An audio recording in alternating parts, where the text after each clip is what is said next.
Good afternoon, everybody. Assalamualaikum warahmatullahi wabarakatuh. Thank you for the organizing committee invite me so I can join the very valuable discussion about nutrition and COVID-19. My topic is about nutrition, obesity, and COVID-19. This is my presentation outline. I will talk about prevalence of obesity and non-communicable diseases in Indonesia, and then obesity as a risk factor of COVID-19, and then the evidence-based relationship between obesity and the severity of COVID-19 and nutrition for COVID-19. But actually, Dr. Anung already have a lot of discussion about nutrition, especially the micronutrient. Okay, before we discuss about the COVID-19, this is our condition about obesity in Indonesia. I think we all know that overweight and obesity is still increasing in our country, and visceral obesity too. This is the data show us that from 2013 and 2018, the visceral obesity is still increasing. So I think the pandemic is not is a very hard situation for us because we still have a lot of obesity. And after this is about the non-communicable diseases. We see that the non-communicable diseases are the top cause of death in Indonesia. It's cardiovascular, cancer, and other chronic respiratory diseases. And we know it become a triple burden with the COVID-19. And if we look the risk factor of the most death and disability, one is about dietary risk, and then about the high body mass index. If we look of our intake, this is a mean intake of saturated fat. Why I show you this slide? Because it's very important that the intake of saturated fat and the immunity or the inflammation. Yeah, we see this is compare Indonesia to other country. It's about 40 country, and this is Indonesia. We can see that our mean intake of saturated fat is very high. I think the highest if compared to another 40 country. And this is the intake of total fat, saturated fat, and the MUFA and PUFA. Our total intake actually is not higher than other country.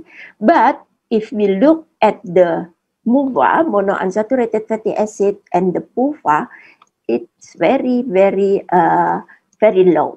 Yeah. So we know that that kind of fat is very important, especially for the immune function. It's quite hard for us in this pandemic condition. Yeah, and this is another our dietary habit. We are usually this is the data from Riskesdas show us that our consumption of fruit and vegetable is 95.5% is not enough fruit and vegetable. Why it is important? Yeah, because there's a source of vitamin and vitamin especially to help us for our immune cell. This is the sugar consumption. It's still high than the PUGS, pedoman umum. The recommendation is 5% of total calorie, and our intake is still more than 5%. If we talk about obesity, this is show us that this is the healthy, lean body, lean human, compared with the excess body fat human. We see this is the fat cell and this is the excess one. It will the poor T cell and macrophage, and then it will decrease the vaccine-induced immunity and antiviral response. This is the effect of the viral to adipose tissue, obese adipose tissue. We can see that it will increase the fatty acid, inflammation, insulin resistance, and then increase the glucose and fatty acid. And because of the ACE2 receptor, it's in the entire body, it will increase the inflammation, leptin, ectopic fat, and antiviral activity. And then in lung, because of the ACE2 receptor, there's a lot in lung, it will decrease the immunity, increase the infection, and increase the shedding. And this is the potential effect of obesity in coronavirus 19. Yeah?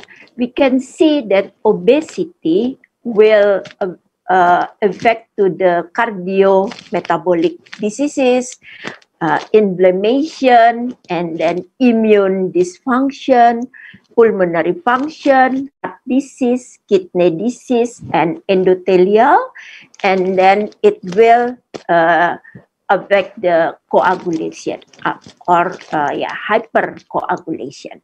This is the effect of the coronavirus 19. And if we look at the visceral fat, we know that our visceral obesity still increasing. This is the visceral fat will increase the level of cytokine and systemic chronic inflammation. So without SARS-CoV-2 infection, the visceral fat will increasing our cytokine, and then with the SARS-CoV-2 infection, the increase of the cytokine is more increasing, so it will make hyperimmune response, and then cytokine storm, and then after that will affect the comorbidities like diabetes, cardiovascular diseases, endothelial cell dysfunction, hypertension, and kidney disease. And then it will increase severity of the COVID-19. Okay, this is a systematical review show us that obesity as a predictor for poor prognosis of COVID-19. This is a systematical review.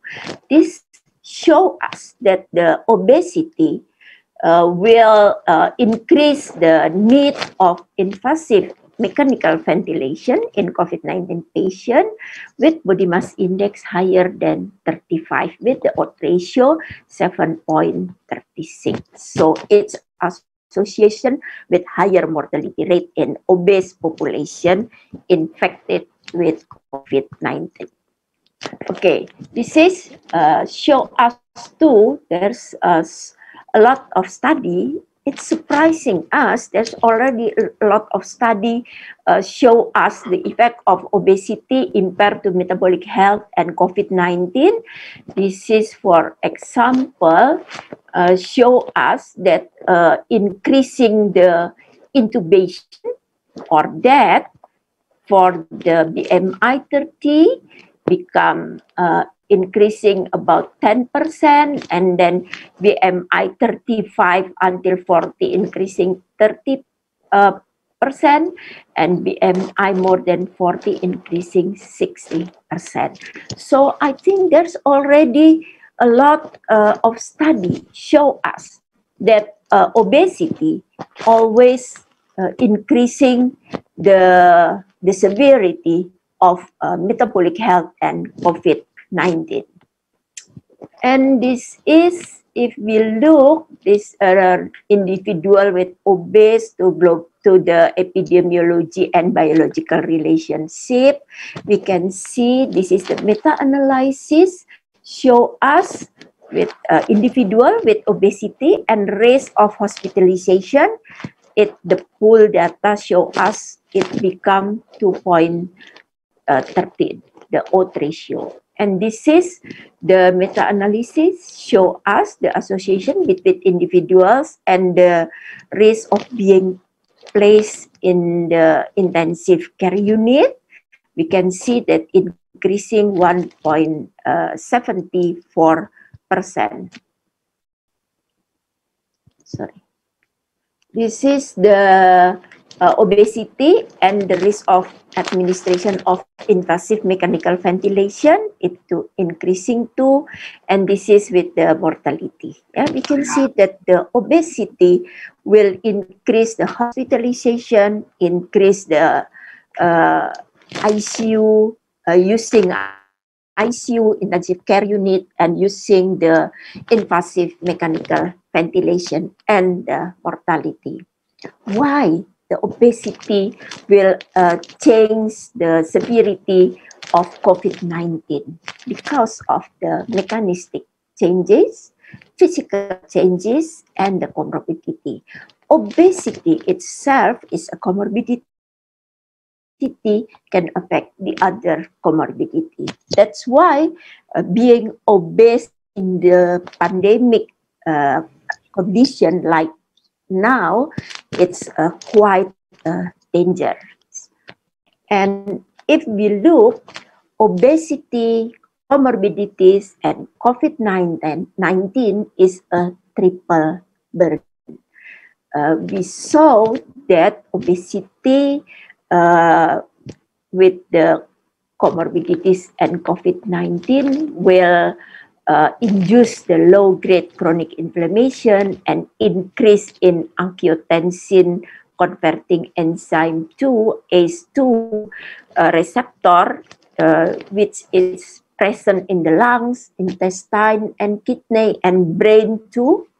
So it causes glycemia, increasing blood glucose, and then renin-angiotensin system will causing higher pro-inflammatory response, and for lung function, increasing vascular permeability and lung injury, and then the coagulation system, increasing prothrombin effect, and in kidney function will inducing chronic kidney failure. This is our triple burden of obesity, comorbidities, and COVID-19.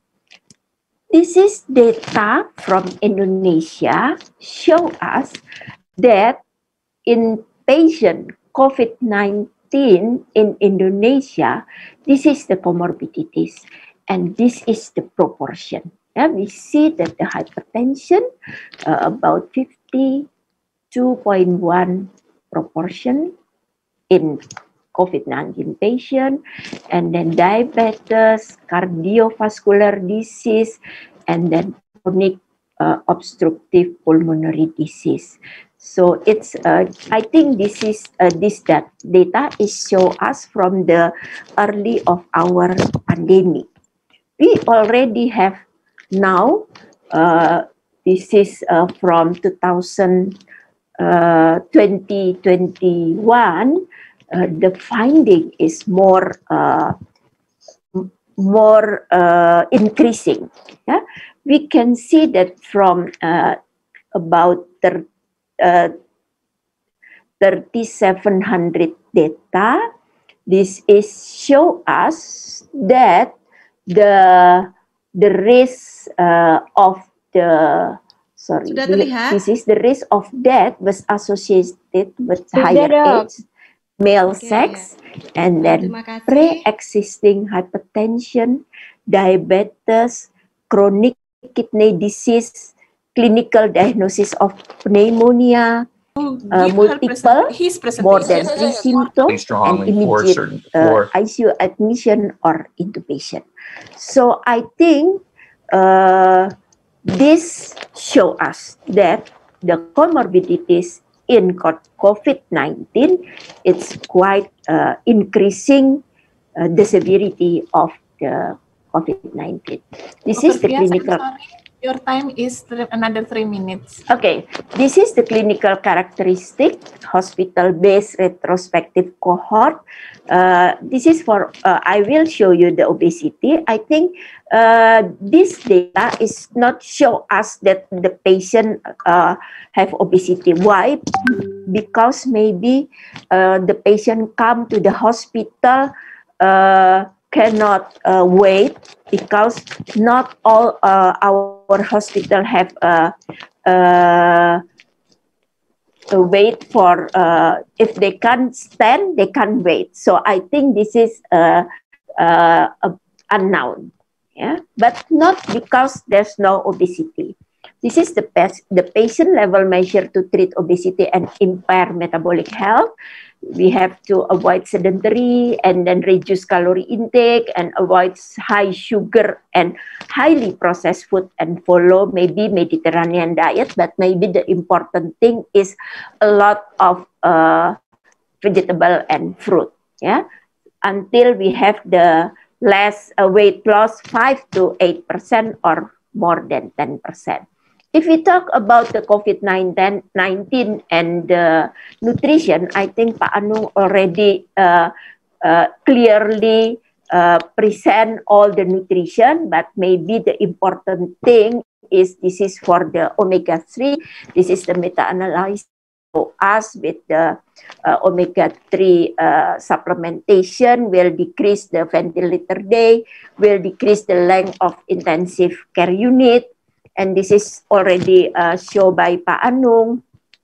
And I think the important thing, all the vitamin and trace element is important.